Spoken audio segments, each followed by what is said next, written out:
Hello everyone, welcome to sleepy classes 2 minute series में आपका स्वागत है। आज हम इन्वायरमेंट की एक इम्पॉर्टेंट ऑर्गेनाइजेशन जो कि है न्यूज़ में रही है, that is International Centre for Integrated Mountain Development, right.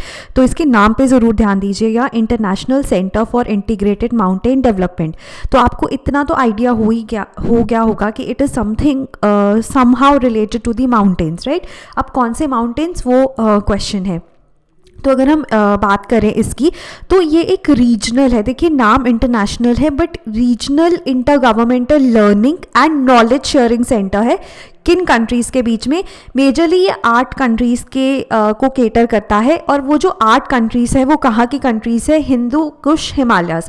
Hindu Kush Himalayas बहुत ज़्यादा इंपॉर्टेंट है। इनको थर्ड पोल भी कहा जाता है। क्यों कहा जाता है, कमेंट्स में बताइए मुझे।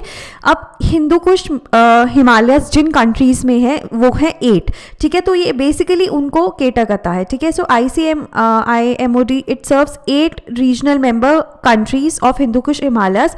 और ये 8 कंट्रीज़ कौन सी हैं? देखिए, ये है Afghanistan, Bangladesh, Bhutan, China, India, Myanmar, Nepal and Pakistan and the global mountain community. तो अगर आपको क्वेश्चन आता है तो आप इसको ऐसे अटेम्प्ट कर सकते हैं कि majorly it caters to 8 countries, जो कि ये हैं, लेकिन ग्लोबल माउंटेन कम्युनिटी को भी ये केटर करता है। तो वर्ड प्ले ही होगा, मेजरली अगर आएगा तो ये कंट्रीज ही आएंगी, राइट, ठीक है। अब अगर हम मेंबर्स की बात करें, अगेन 8 रीजनल मेंबर कंट्रीज हैं, Afghanistan, Bangladesh, Bhutan, China, India, Myanmar, Nepal and Pakistan and the global mountain community. But हाँ, मेजरली हम 8 कंट्रीज ही लिखेंगे। उसके बाद ये जो है, ये क्यों इंपॉर्टेंट है ये रीजन, हिंदू कुश रीजन? क्योंकि ये जो रीजन की स्नो है, it is the source of 10 major river systems. उनमें से कुछ इंपॉर्टेंट रिवर्स जो है वो है गंगा, इंडस, ब्रह्मपुत्र, मेकोंग, और ये इन जो कंट्रीज हैं उनके थ्रू पास करते हैं, राइट। उसके बाद फाउंडेड इन 1983, और इस पे भी क्वेश्चन आ सकता है कि ये कहाँ पर बेस्ड है? काठमांडू, नेपाल पे, ठीक है। And it brings together a partnership of the regional member countries, RMCs, ठीक है, इंस्टीट्यूशंस हैं, डोनर्स हैं, to secure a better future for the people and environment of the extended Himalayan region. So it is basically catering to the Himalayas, right, okay. Next is, अभी क्यों news में है? क्योंकि recently ICIMOD released a Hindu Kush Himalaya assessment report, और इस report में ये कहा गया कि जो पेरिस ट्रीटी है उसमें 1.5 डिग्रीज तक हमने रिस्ट्रिक्ट करना है राइज ऑफ टेम्परेचर को, ग्लोबल टेम्परेचर राइज को।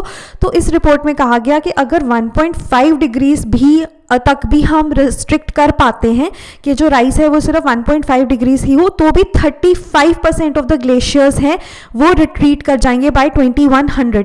अगर आपने ग्लेशियर्स के बारे में कुछ भी पढ़ा हो तो आपको पता है कि वो 2 प्रोसेसेस होती है, हर साल ये होती है, glaciers advance and retreat. Advance है कि उनका जो अमाउंट है, स्नो का अमाउंट है वो बढ़ता है, रिट्रीट है कि वो मेल्ट होता है। तो ये नेचुरल प्रोसेसेस है, जितना एडवांस हुआ उतना ही रिट्रीट होता है। विंटर्स में एडवांस होगा, समर्स में जब सनलाइट ज़्यादा होगी तो थोड़ा रिट्रीट होगा, लेकिन 2100 तक जो नेट रिट्रीट है वो 35% होगा। तो इतना ज़्यादा अगर लॉस होगा ग्लेशियर्स को, तो जो हाइड्रोलॉजी है इस रीजन की, साउथ एशिया, चाइना और म्यांमार की, वो डिस्टेबलाइज हो सकती है, राइट। और आपने देखा है कि जब ग्लेशियर्स रिट्रीट होते हैं इतने मेजर लेवल पे तो मॉनसून इफेक्ट होते हैं, ठीक है, जो ये हाइड्रोलॉजी है, पानी नहीं आता है। So all these kind of effects would be visible. तो काफ़ी एक तरह से ये चिंता का विषय है। और ये क्यों 1.5 डिग्रीज पर भी 35% रिट्रीट होगा? उसका रीज़न ये दिया जाता है कि हायर ऑल्टीट्यूड्स में जो रीजन होते हैं they tend to warm faster, ठीक है। तो 1.5 डिग्रीज जो टेम्परेचर राइज है वो इन हिंदू कुश हिमालयास के लिए 1.8 डिग्रीज है। ये भी ICIMOD स्टडी ने बताया है, ठीक है। सो ये ICIMOD बहुत ज़्यादा इंपॉर्टेंट इंस्टीट्यूशन है, सिंस इसकी रिपोर्ट अभी आई है तो इस बार के प्री में इसके ऊपर क्वेश्चन आ सकता है, right. So that's all the best, thank you.